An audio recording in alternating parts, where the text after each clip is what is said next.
PrymalChaos. There's a light upon your chest! Are you so proud or you'll be lost in dirt?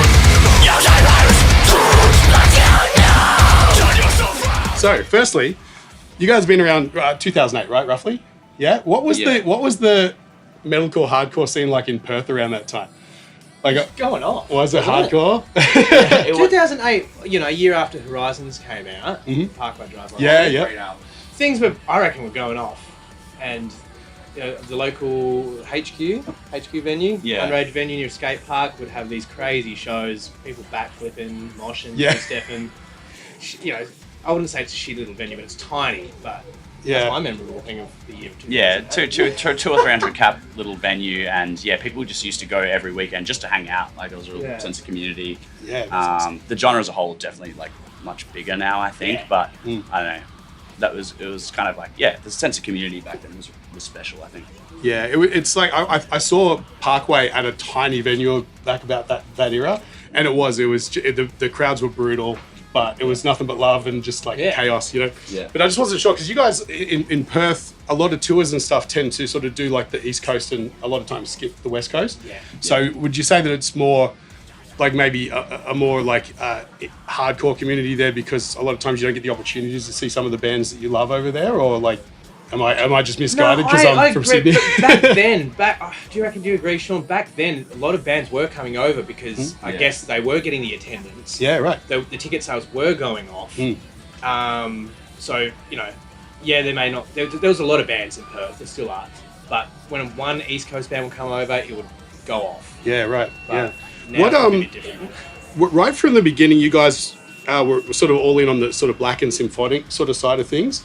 The piano in Neverbloom feels remarkably classical. What sort of were your like influences at the time, if you can remember back to like what was the driving force behind forming the band? Like who you were into? I'd say Dimmu Borgir was probably one of our biggest influences back then. Cradle of Filth, Abigail Williams, we were massive on them as well, and bands like Black Dahlia Murder and stuff. Just kind of your more thrashier, riffier sort of. Metal, death metal, melodic death metal, I guess you could say. A lot of like more metal leaning influences, I guess you could say. Yeah, a little bit more European sort of, but with the sort of the brutality thrown in, but a little bit of sort of more symphonic or cinematic elements thrown in. Yeah, okay, definitely. How would you say that, like, from that point to sort of now? How would you say, if you could sort of summarize how your sound has evolved? How would you sort of categorize that?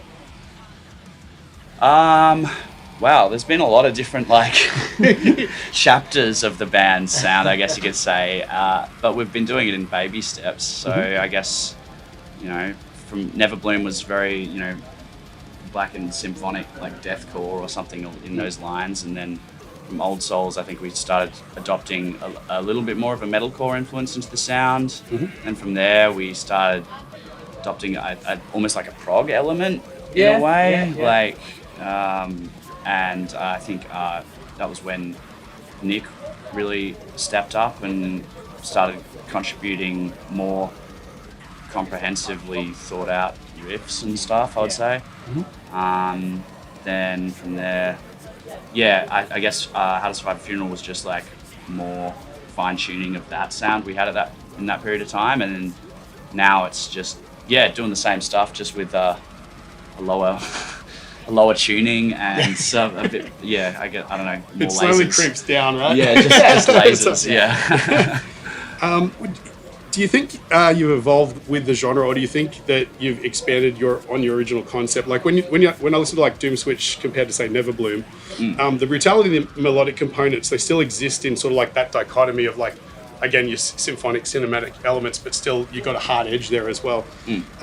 But something about it feels like there's more creative freedom now, as opposed to sort of trying to sort of fit within a genre, trying to have a particular sound as a band.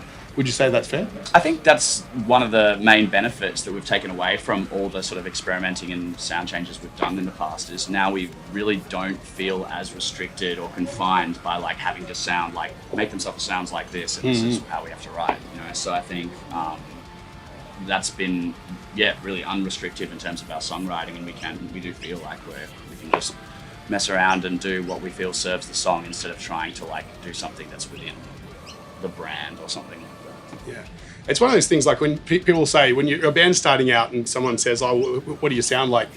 It's usually like, oh, we sound, if you know this band, or we're metalcore or we're hardcore or whatever. But as you grow, I think it just becomes less and less. You're like, oh, we just sound like Make Them Suffer, you know? Yeah, over time, yeah, right? Definitely.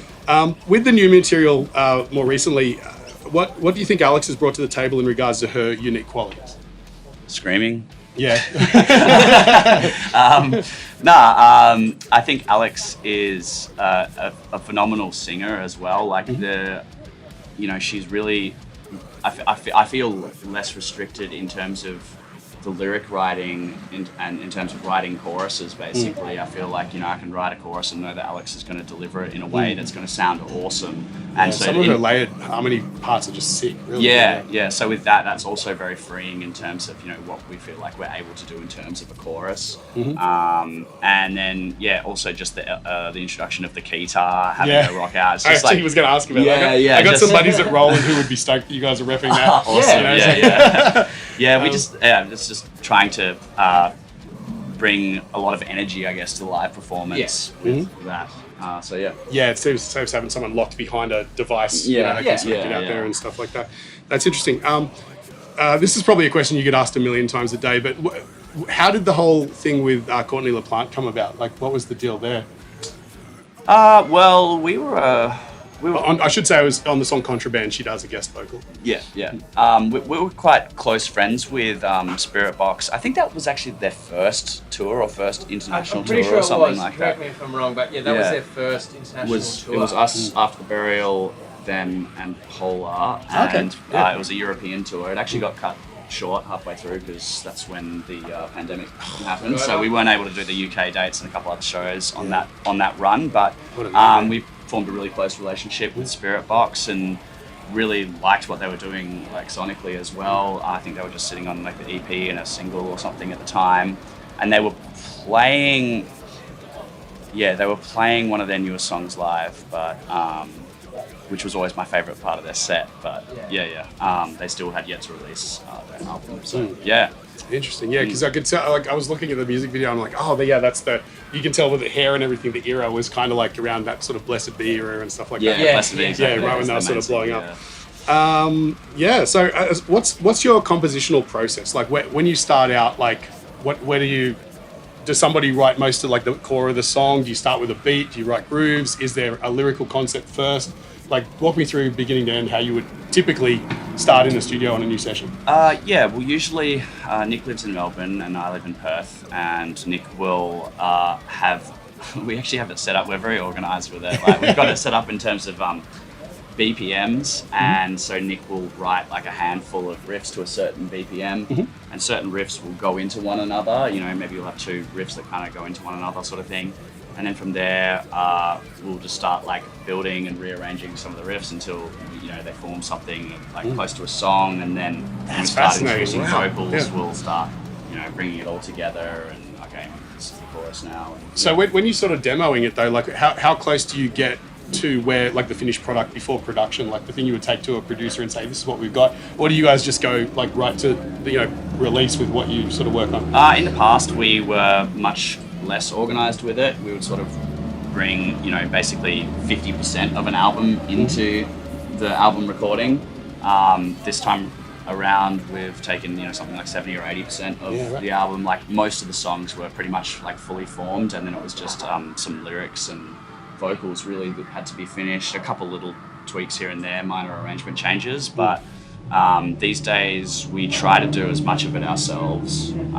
It gives, again, that's where that creative freedom sort of comes from, right? You sort of have the confidence now and all that sort of stuff to sort of push the limits on what you can bring to the table. And also getting better at like being able to communicate our ideas and where we both envision the songs going, and getting a more open sort of like free flow of ideas between us and keeping that communication open. I'm always curious with that, like when a band sort of the first time they sort of working with a producer, Do you remember like what that was like going in and having that now suddenly there's an extra band member with opinions and things like that? Is it rough or like, or even on new stuff, working with a new producer you may not have worked with, is that sort of like challenging?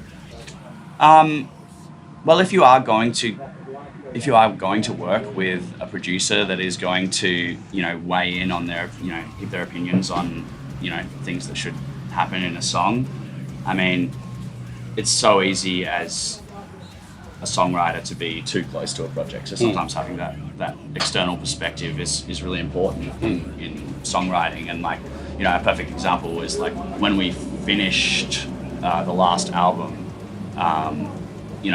we all weighed in on what we thought the singles were going to be, and then after showing like a bunch of other people, it was very clear that we were way off, and other people were, sort of more into some of the other songs that we hadn't even considered being singles, basically. But that just goes to show like how distorted your views can be by being too close to a project, sort of thing. So I think having that third-party input is really important in the songwriting process.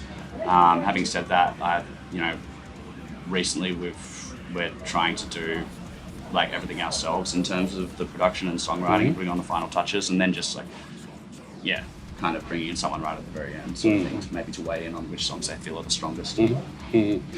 What's coming up next for you guys? Have you got any releases on the horizon? Any extra touring sort of through 2024? Like what's going on?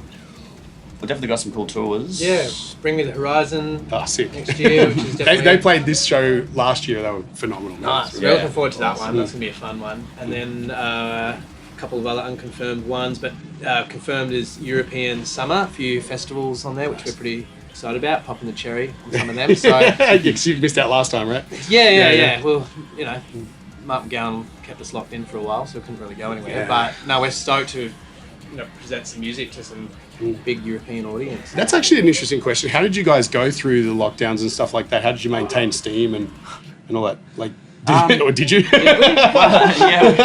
really do it a whole lot, to be honest. At one point, I'd almost forgotten that the band existed or that I played in the band. You know what I mean? I just got so used to my life at home. Yeah. And then we played Full Tilt Festival, which was our first sort of show back in 2 years or something ridiculous. And from there the wheels, it was just full steam ahead basically. But yeah, it was definitely like a pretty troubling time, and the album came out.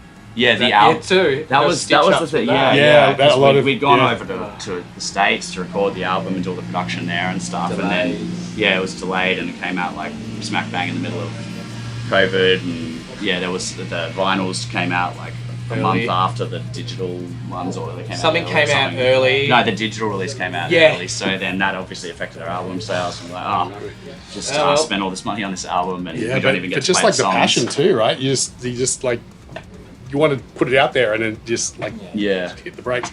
Yeah. Listen, I don't want to leave it on a down note, but thanks guys. I appreciate your time. All good, great interview. Thank you so much for coming by the tent, and have a great tour. Thank you, mate. Awesome. Cheers.